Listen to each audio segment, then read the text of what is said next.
राज्यभरात कालपासून अवकाळी पावसाचं आगमन सुरू झालेलं आहे. म्हणजे आज त्याची तीव्रता वाढताना दिसते. खरं तर सुरुवातीला बोललं गेलं होतं की 31 तारखेपर्यंत, पण आता आणखीन त्याचा मुक्काम वाढताना दिसतोय. महाराष्ट्रात कुठं कुठं अवकाळी आपल्याला दिसतोय आणि मुळात अवकाळी का पडतोय सूर्यवंश? येस, हा जो वादळी पाऊस पडतोय त्याचं मुख्य कारण म्हणजे बंगालचा उपसागर, त्याचबरोबर अरबी समुद्राकडून येणारे जे आर्द्रतायुक्त वारे आहेत, त्या कारणाने उंच ढगांची निर्मिती होऊन वादळी पाऊस त्याचबरोबर गारपीट पण होताना आपल्याला दिसते. नक्कीच.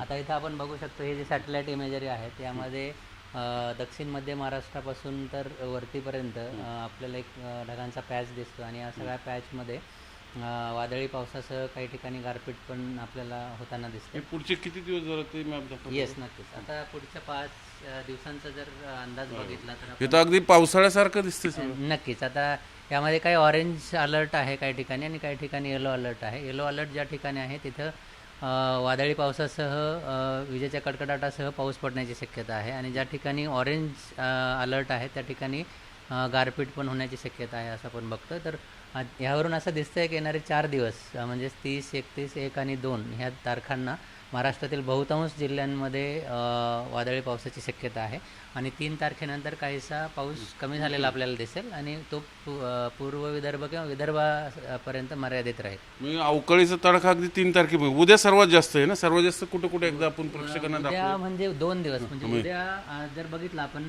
तर व्याप्ती वाढते. हो, वाढते. ज्यामध्ये पश्चिम महाराष्ट्र असेल किंवा मध्य महाराष्ट्र, ज्यामध्ये अहिल्यानगर आहे, त्यानंतर पुण्याचा काही भाग आहे, त्यानंतर सोलापूर, सातारा, सांगली, त्यानंतर सोलापूर दिसतोय वरती, सांगली आहे, त्यानंतर सातारा आहे, त्यानंतर इथे सोलापूर आहे, नंतर अहिल्यानगर, दक्षिण महाराष्ट्र पूर्ण व्याप्त. नक्कीच नक्कीच. Yes yes.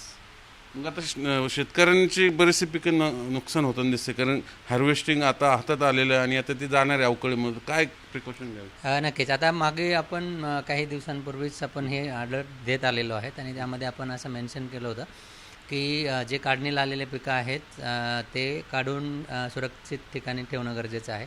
त्याचबरोबर जे काढून ठीक करून ठेवलेले पिकं आहे, जे प्रोड्यूस आहे ते पण प्रॉपर ठिकाणी ठेवणं गरजेचं आहे. त्याचबरोबर जे फळबागा आहेत किंवा हॉर्टिकल्चर पिकं आहेत त्यांची पण काळजी घेणं गरजेचं आहे आणि शेतीविषयक जे हवामानाचे सल्ले आहेत ते आपल्या मौसम ॲपवर आपण बघू शकतो किंवा मग मेघदूत ॲप जे आहेत त्यावर आपल्या डिस्ट्रिक्टसाठी काय वॉर्निंग्ज आहेत आणि आपण शेतीविषयक काय काळजी घेणं गरजेचं आहे ते सगळं आपल्याला त्यावरून मॅप बघितला तर मग अख्खा महाराष्ट्र व्यापला. मी येलो ऑरेंज अलर्ट आणि येलो अलर्ट तर मग अख्खा महाराष्ट्रात दिसतोय. म्हणजे पावसाळ्यात पण असं चित्र नसतं अनेक. हां, म्हणजे याच्यामध्ये काय असतं ना की येलो अलर्ट म्हणजे खूपच जास्त पाऊस पडणार आहे किंवा पूर येणार आहे असं काही परिस्थिती नाही आहे. परंतु वादळी पावसामुळे काय होतं की नुकसान जास्त होतं, त्याचबरोबर वारं जास्त असतं, कधी कधी गारपीट होते, त्याचबरोबर विजा पडतात. मग हे जे त्याच्यामुळे इम्पॅक्ट जो आहे तो जास्त आहे, म्हणून आपण येलो किंवा काही ठिकाणी काळजी घ्यावी. नक्कीच. हवेतला थोडा उकाडा कमी नक्कीच होईल. आता मागील काही दिवसांपासून आपण बघतोय की महाराष्ट्रातील बऱ्याच ठिकाणी 37-38 पेक्षा जास्त तापमान आहे आणि काही ठिकाणी 40 डिग्रीपर्यंत गेलेलं आहे. तर ते नक्कीच 2 ते 3 डिग्री सेल्सिअसनी कमी होण्याचे चान्सेस. एल निनो इफेक्ट असेल असंही बोललं जातं काय? आत्ता म्हणजे मॉडेल फोरकास्टनुसार असं दिसतंय की पावसाळ्यामध्ये एल निनो स्थिती निर्माण होण्याचे चान्सेस आहे. परंतु आपला भारतीय हवामान विभागाचा पहिल्या टप्प्याचा दीर्घकालीन अनुमान आहे तो पुढच्या महिन्यात येईल. तर त्यानंतर आपल्याला अजून चित्र स्पष्ट होईल. तर नक्कीच आत्ता सध्या तरी ला निना चालू आहे, परंतु एल निनी परिस्थिती पावसाळ्यात येण्याची शक्यता आहे. आता अवकाळी जरी असला तरी उन्हाळ्यात हे अवकाळी असेल, पण उन्हाळा लांबू शकतो एल निनोमुळे.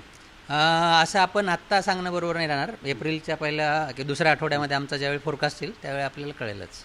म्हणजे खरं तर एल निनो असलं की पावसाळा कमी होतो असं बोललं जातं. अजून तो अंदाज स्पष्ट व्हायचा, पण त्याच्या आधीच अवकाळीने मात्र उभ्या महाराष्ट्रात धुमाकूळ घातल्याचं आपल्याला इथं बघायला मिळतं. त्यामुळं थोडंफार एक नुकसान तर होणार शेतीचं, पण एक हवेतला उकाडा जो आहे तो कमी होईल असं एक तेवढीच एक थोडीफार जी काय लोकांना दिलासा म्हणता येईल उष्णतेपासून तेवढंच मिळेल. पण अवकाळीमुळं नुकसान मात्र शेतकऱ्यांचं प्रचंड होतं आहे, कारण गारा पडत आहेत, वाऱ्या वावदानामुळं सगळं हाताला आलेली पिकं हार्वेस्टिंग सगळं नासधूस होताना दिसते. व्हिडिओ जर्नलिस्ट नितीन साडवूर, सचना, झी मीडिया, पुणे.